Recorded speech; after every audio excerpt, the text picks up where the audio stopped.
को ही ये क्यों फेस करना पड़ा?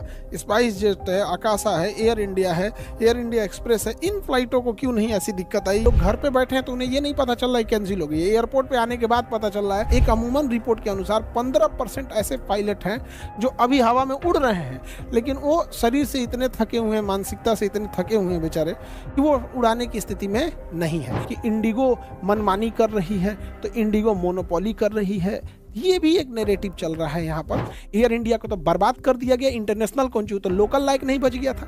तो बात हुआ कि दूसरे के खेत में पंचायती करने निकल दी हैं। अरे एयर इंडिया को बर्बाद कर दिए लोग, कहाँ गए थे लोग यहाँ पे? जय हिंद। देखिए अभी जो एयरपोर्ट पे जो क्राइसिस देखने को मिल रही है, जिसमें खास तौर पे इंडिगो की 2000 से ज्यादा फ्लाइट अब तक कैंसिल हो चुकी है।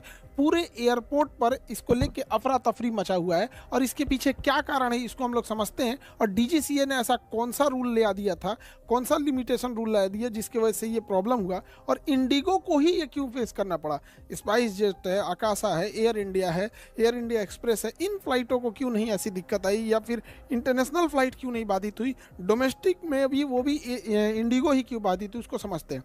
2000 से ज़्यादा फ्लाइटें जब कैंसिल हुई, लगभग 2500 के आसपास फ्लाइट कैंसिल होने की वजह से एयरपोर्ट पर भीड़ लग गई है। एयरपोर्ट में भीड़ लगने का कारण एक ये भी है कि लोग घर पे बैठे हैं तो उन्हें ये नहीं पता चल रहा है कैंसिल हो गई है। एयरपोर्ट पे आने के बाद पता चल रहा है कि उनकी फ्लाइट कैंसिल है। अगर घर ही बैठे पता चल जाता तो वो लोग एयरपोर्ट पे आते ही नहीं। इससे कि गवर्नमेंट भी प्रेशर में आ गई है। इतना ज़्यादा क्राउड होने की वजह से मिसमैनेजमेंट तो होगा ही, लोग यहीं रह गए, किसी का लगेज चला गया, एयरपोर्ट पे खाना खत्म हो गया, आसपास के होटल के प्राइस बढ़ गए, हवाई जहाज के प्राइस, जो चीज़ का टिकट 8000 था ना वो 80,000 में चला गया। 1-1 लाख रुपए हो गए हैं फ्लाइट के टिकट, क्योंकि उतने लिमिटेड फ्लाइट हैं। बाकी फ्लाइटों ने इसका खूब भरपूर इस्तेमाल किया। यहाँ पर इतनी बुरी हालत हो गई है एयरपोर्ट के इस कंजेशन की वजह से, ताकि एयरपोर्ट पे जो लोग बैठे थे वहाँ पर उनमें क्योंकि ऐसा भी था कि किसी दूसरे शहर में कोई डेथ कर गया, किसी का रिलेटिव डेथ कर गया, कोई जा रहा है अंतिम दर्शन के लिए कि एक बार देख ले, किसी का भाई है, पिता है।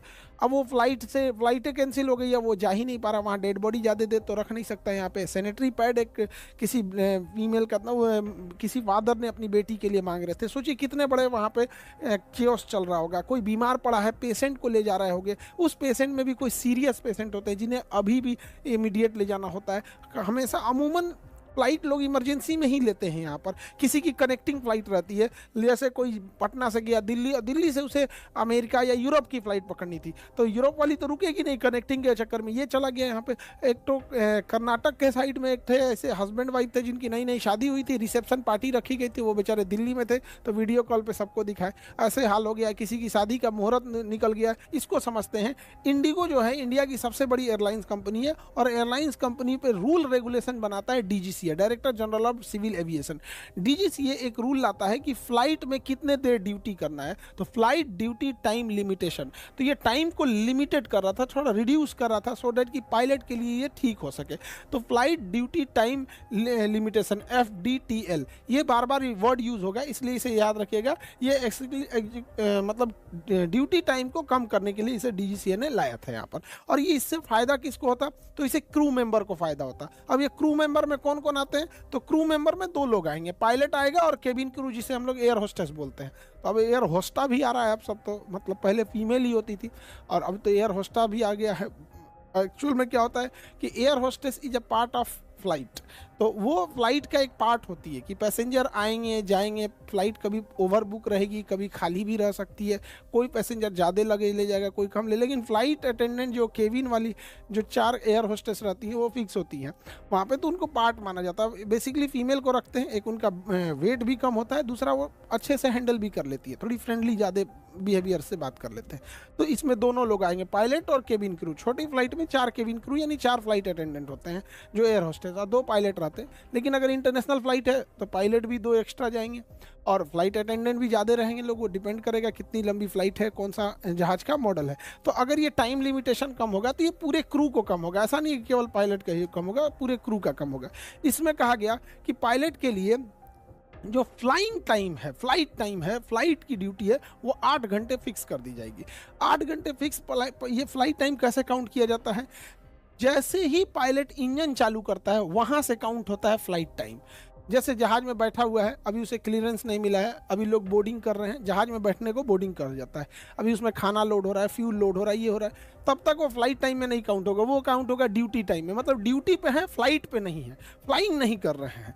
लेकिन जैसे एटीसी ने उन्हें ऑर्डर किया कि आप अपना इंजन स्टार्ट कीजिए, तो इंजन स्टार्ट करके पुश बैक करके, भले वो टैक्सीवे पे जाके 2 घंटा खड़ा रहेगा, नहीं उड़ेगा मंजूर है, नहीं उड़ेगा मंजूर है, लाइनअप के लिए खड़ा भी रहेगा टैक्सी वे पे 2 घंटा, तो वो फ्लाइट टाइम में काउंट होगा, उड़ेगा वो भी फ्लाइट टाइम में काउंट होगा। लेकिन अगर वो एप्रेन पे खड़ा है या जहाँ पे खड़ा है उसमें इंजन स्टार्ट नहीं है, भले वो पेपर वर्क कर रहा है, कितने पैसेंजर है, कितना लगेज है, वेट कितना है, फ्यूल कितना है, वेदर कितना है, ब्रीफिंग कर रहे हैं, वो ड्यूटी टाइम में काउंट होगी। तो ड्यूटी टाइम अमूमन ज़्यादा होता है, क्योंकि ड्यूटी टाइम में जो जब तक जहाज का इंजन स्टार्ट होता है वो फ्लाइट टाइम कहते हैं। तो फ्लाइट टाइम को इन्होंने 8 घंटा कर दिया नए रूल के हिसाब से, और ड्यूटी टाइम को इन्होंने किया 10 घंटे। तो ड्यूटी टाइम 10 घंटे। अमूमन देखिए जब लंबी फ्लाइट होती है ना, तो ड्यूटी टाइम और फ्लाइट टाइम में ज़्यादा डिफरेंस नहीं होता है। पायलट आएंगे, अपना अटेंडेंस, अल्कोहल जांच और वो जो भी फॉर्मेलिटी पूरी होती है, ब्रीफिंग हो गया, बैठे जहाज में बोर्डिंग हुआ, लेके उड़ गए, और उनकी लंबी फ्लाइट ही होती है। लेकिन डोमेस्टिक फ्लाइट में ना फ्लाइट टाइम और ड्यूटी टाइम लगभग दोनों एक दूसरे के, जैसे 5 घंटे फ्लाइट टाइम है ना, तो 10 घंटे ड्यूटी टाइम होगा। क्योंकि जब जहाज उतरेगी, जैसे इंजन बंद हुआ, पैसेंजर बैठ रहे हैं, ये हो रहा है, ये ड्यूटी टाइम में काउंट होता है। तो जैसे जहाज यहाँ पे खड़ी है, तो अभी अंदर टर्मिनल पे पैसेंजर बैठे, ये सब ड्यूटी टाइम में काउंट होता है। ड्यूटी टाइम थोड़ा सा लंबा होता है। जैसे यहाँ पर कोई पायलट आया, जहाज में बैठ गया, अब उसका ड्यूटी यहाँ अंदर टर्मिनल पे जैसे उसने साइन इन किया, पेपर वर्क किया, अपना जांच कराया, मेडिकल देखा, ब्रीफिंग लिया, बैठ गया यहाँ पे, उसका ड्यूटी टाइम चालू है।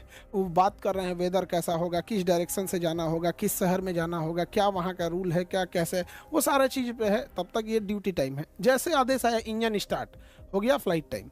अब पुश बैक हो रहा है, वापस ले जाएगा अपना यहाँ पे टैक्सी वे होते हुए, सारा उसका फ्लाइट टाइम में हो रहा है। तो बेसिकली फ्लाइट टाइम हो गया 8 घंटे, ड्यूटी टाइम हो गया 10 घंटे। इसको रिस्ट्रिक्ट किया गया, ये पायलट के लिए ज़रूरी भी है। 8 घंटा से ज़्यादा पायलट से ज़्यादा काम ही क्या कराएंगे, क्योंकि उसका काम जो होता है ना पायलट का, बहुत ही हाई प्रिसीजन और कंसंट्रेशन का काम होता है। इतना ज़्यादा उस पर वर्कलोड नहीं देना चाहिए। कोई मजदूरी वाला काम नहीं कर रहा है कि इतना हो जाएगा, वो हवा में रह रहा है, उसके पास कोई इमरजेंसी वाला भी नहीं। अगर वो थक जाएगा तो बेचारा अच्छे से वर्क नहीं, डिसीजन नहीं ले पाएगा। इतने बटन्स होते हैं, इतना आजकल ट्रैफिक इतने हो गए हैं, बार बार उसको ध्यान रखना पड़ता है कि अगल बगल में ट्रैफिक कितना है, ट्रेन कितना है, मौसम क्या चीज़ है, कंजेशन कितना है। कई बार तो होता है कि पायलट सोचते हैं, एक बार लंदन से एक फ़्लाइट आ रही थी दिल्ली, एयर इंडिया की थी आई थिंक, हाँ, लंदन से दिल्ली आ रही थी। दिल्ली वो तो ला दिया, बट दिल्ली में वेदर ख़राब था या फिर एयरपोर्ट पे बहुत सारा कंजेशन था, तो उसने बोल दिया एक काम कीजिए, आप जयपुर एयरपोर्ट पे चलिए। वो पायलट लंदन से दिल्ली आते में इतने थक गए थे कि जयपुर जहाज उतार दिए। उसके बाद जब उनको क्लियरेंस मिला कि वापस लाइए दिल्ली, तो उन्होंने कहा अब हम नहीं ले जा पाएंगे। पायलट है वही, वो इंसान है, उतने लोगों की ज़िंदगी उसके है। अब इसी में जो था फ्लाइट ड्यूटी टाइम लिमिटेशन में, इसमें कहा गया कि जो नाइट में फ्लाइट उड़ाने की जो है, जो वीकली रोस्टर तैयार होता है, रोस्टर मतलब पायलट का टाइम टेबल, तो उस टाइम टेबल में वो 6 बार नाइट लैंडिंग करा सकता था, 6 बार रात की फ्लाइट ले सकता था 6 टाइम से। उसको घटा के अब 2 बार कर दिया गया, 2 बार कर दिया गया कि रात में 2 ही बार वो उतार सकता है एक वीकली रोस्टर में।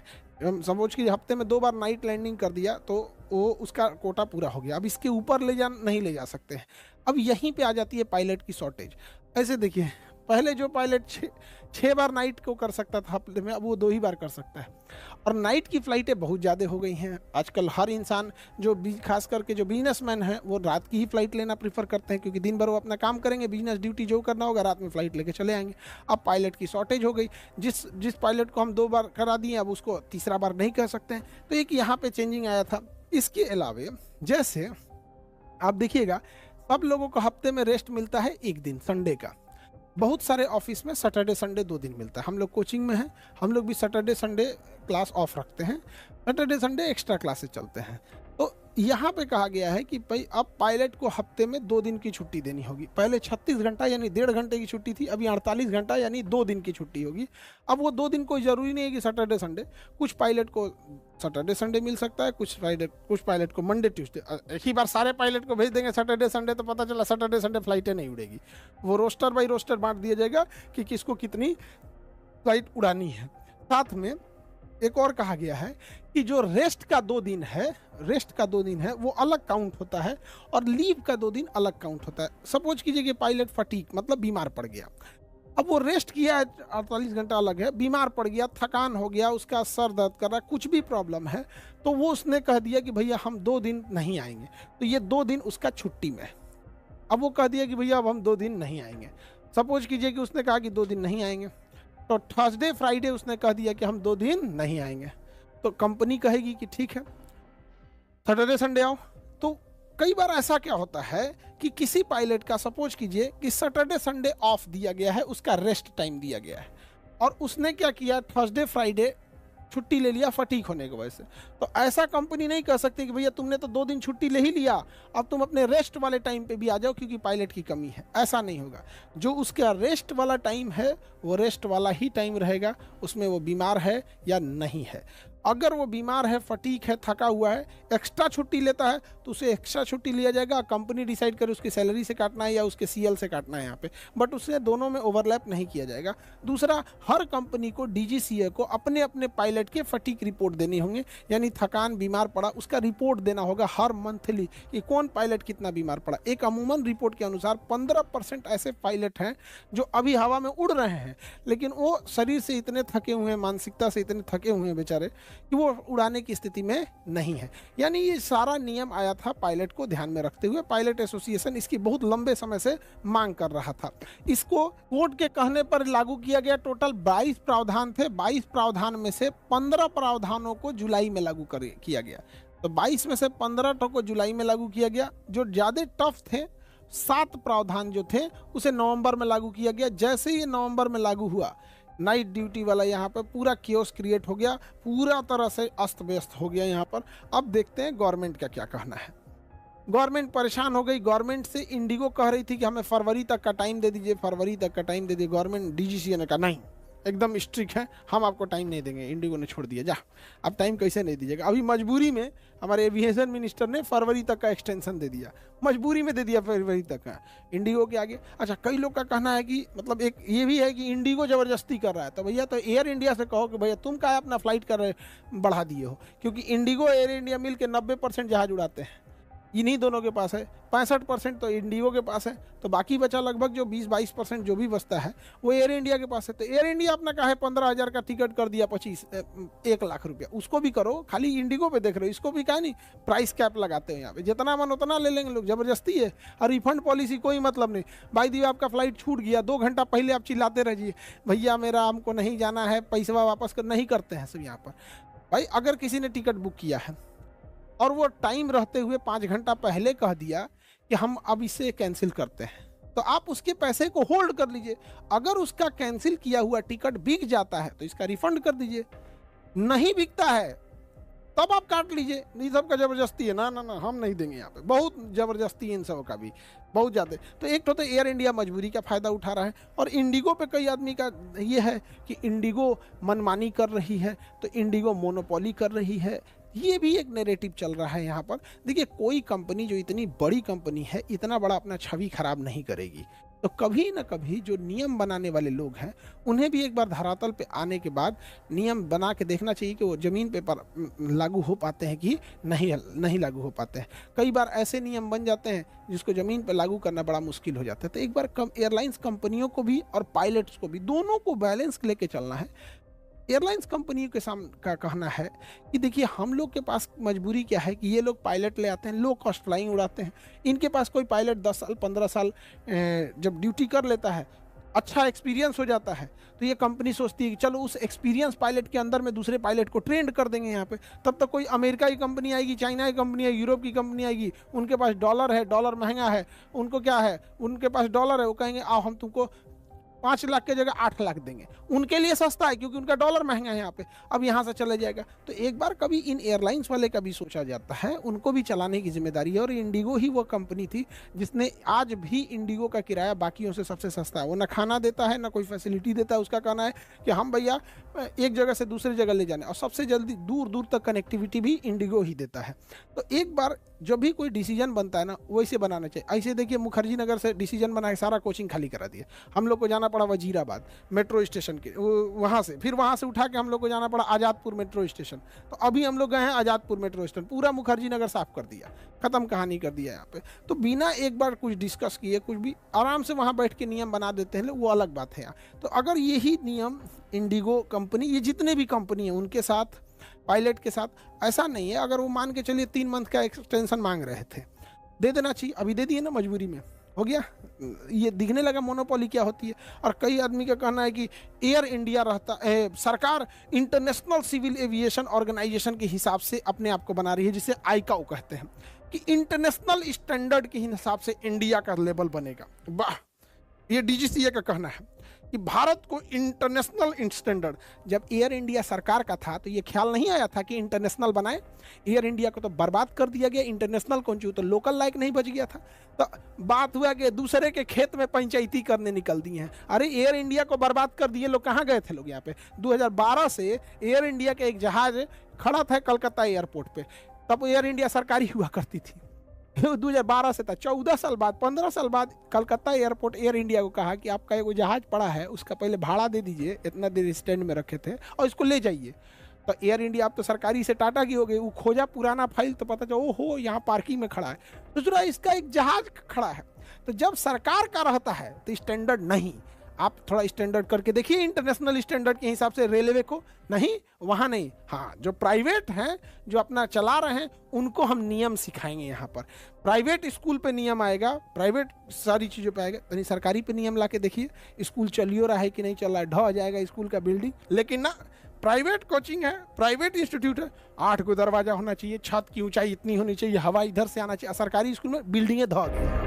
तो बनाओ इंटरनेशनल स्टैंडर्ड का, दूसरे के में उसमें स्टैंडर्ड इंटरनेशनल बनाएंगे। अब पाकिस्तान की देखिए हवाई जहाज की बात आई तो बाला की भी चर्चा कर देते हैं। ये गया IMF से लोन मांगने के लिए, तो IMF से कहा कि हमको पैसा चाहिए, हमको कर्जा का कर्जा उतारना है। तो IMF ने कहा एक काम करो, पहले तुम तो एकदम बर्बाद हो रहे हो, तुम्हारा एक एयरलाइंस है पाकिस्तान इंटरनेशनल एयरलाइन PIA, तो कहा कि PIA जहाज जो है PIA इसको बेच दो, इसको बेच दो, बिना मतलब का तुम्हारा फायदा नहीं हो रहा है, इसमें आधे पायलट फर्जी हैं सब, और कोई इसमें बैठना नहीं चाह रहा है। जैसे सरकार का एयर इंडिया घाटा में चल रहा था तो एयर इंडिया ने बुलाया, कौन खरीदेगा इसको, टाटा खरीद के लेके चला गया। फायदा मुनाफा टाटा समझे, सरकार को एक मुश्त पैसा मिल गया। इस जहाज को बेचने की, पूरी एयरलाइंस को बेचने की बात थी। तो इसमें ना भाई मुनीरवा का कंपनी भी आके बोली लगाया था, फौजी फर्टिलाइजर कंपनी लिमिटेड, हाई मुनीरवा ई पहलगाम हमला कराने वाला, चोट्टा ऐसा हम लोग यहाँ ना बैंड पार्टी में आता है सब, दुकाई तो थरिया लोटा लगे, कौन लड़ाई लड़ा है तू, आज तो कहीं कुल टांग ले 1971 तुम्हारा याद है 93,000 सैनिक सरेंडर किया था। तो हमको लगता है सबके याद में लगाया है, वही दुका टंगले, तो ये लगाया। तो इन देश की हम तुलना तो नहीं न कर सकते हैं, हमें तुलना करनी चाहिए। चाइना आज इतना आगे क्यों चला गया? चाइना ने हमेशा से अपना कंपटीशन अमेरिका से कहा, उसने कहा कि हमारी navy, air force, technology, education, health sector, हर चीज़ अमेरिका के लेवल का होना चाहिए। आज अमेरिका के लेवल का हो गया, हमने क्या किया, हमारा लेवल पाकिस्तान से होना चाहिए, उसी से लड़ेंगे, हम भी हो गए इस समय, तो चौपट करके रख दिए। तो गवर्नमेंट की जिम्मेदारी है, ओवरऑल कहना यह है कि इंडिगो कंपनियों का भी ध्यान रखना है, पैसेंजर का भी ध्यान रखना है, और पायलट का भी ध्यान रखना है। आप कभी भी एक तरफा इसे ले लेंगे तो वही मोनोपोली हो जाती है जहाँ पे। और रही बात आगे, तो अब बैच का देखते हैं हम लोग। यहाँ पर BPSC का इंटरव्यू का 15 दिसंबर से होगा। जितने लोग इंटरव्यू में बैठेंगे सारे लोग PCS बोर्ड में बैठ के इंटरव्यू लिए, ये रिटायर्ड मेंबर हैं, ऐसा नहीं कि क्वालिटी से कोई समझौता। तो इसमें आएंगे, हाँ इनरोल हो जाएंगे लोग, जैसे रिजल्ट आएगा तुरंत, ताकि पैसे नहीं लगे आप लोगों से, फिर सीट बढ़ जाएगी तो चार्जेबल हो जाता है। इसके अलावा UPSC के 72 BPSC के बैच आ रहे हैं, इनमें इनरोल हो जाएंगे। और UPSC के लिए वो फाउंडेशन बैच भी है, ऑनलाइन ले सकते हैं, 10,000 का है। क्रैश कोर्स करना है, बहुत सारे बच्चों के पास इतने भी पैसे नहीं होते थे UPSC के लिए, तो पूरा क्रैश कोर्स वो पढ़ सकते हैं महज 2999, यानी लगभग 3,000 में एकदम। यहाँ पे ये थोड़ा सा लंबा बैच है, आह्वान बैच, ये 3 साल का प्रोग्राम होता है। जिन बच्चों ने अभी इंटरमीडिएट क्रॉस किया है, ग्रेजुएशन फर्स्ट ईयर या सेकेंड ईयर में है, उनके लिए आह्वान बैच होता है। ये लंबा पढ़ाई चलता है यहाँ पर। और ये CSET के बैच, जिसको जिस बैच में प्रॉब्लम होगा उसमें इनरोल हो जाएंगे। आगे नेक्स्ट क्लास में मिलेंगे, उसमें हम समझेंगे कि पुतिन जो आए थे, तो पुतिन के आने से हम लोगों ने कौन से हवाई जहाज का अगर समझौता कर लेते हैं तो भारत को एयरबस और बोइंग जैसे जहाज़ों में मोनोपोली तोड़ सकते हैं।